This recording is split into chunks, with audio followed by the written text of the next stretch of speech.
Je m'appelle Juliana Stas et j'ai immigré en 2014 à Montréal.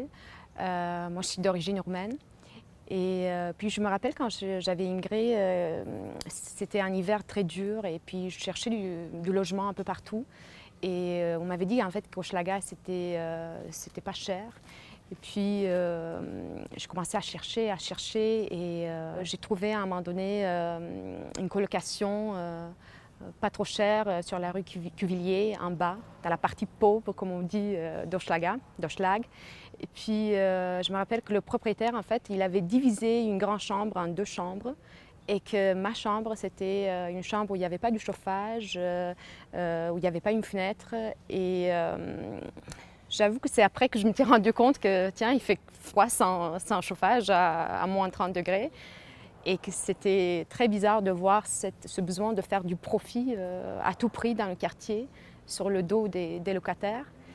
Et puis, plus tard, j'ai cherché un autre logement un peu meilleur.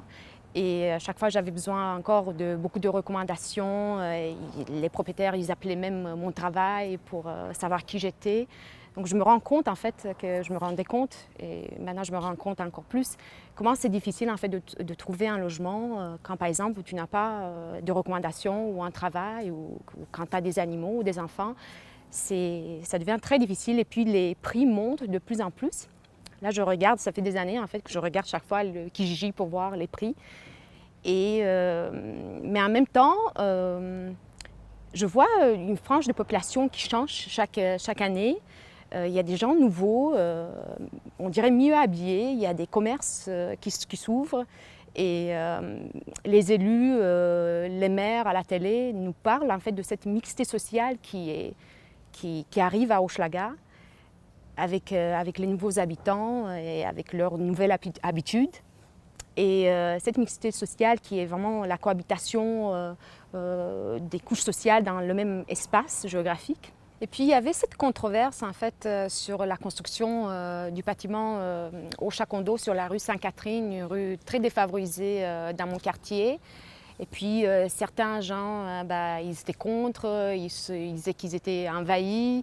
D'autres gens disaient que c'était bien parce que ça allait rendre le quartier prospère enfin. Donc je ne savais pas exactement quoi croire. Puis il y avait aussi des commerces vandalisés, des tags contre les bourges. Donc voilà, je veux savoir en fait à travers mon documentaire, c'est quoi la mixité sociale en fait vraiment à Hochelaga Maisonneuve. Et je vais vraiment aller à la rencontre des habitants d'Hochelaga Maisonneuve pour savoir en fait qu'est-ce qu'eux ils en pensent à travers leur vie et leur vécu sur la mixité sociale.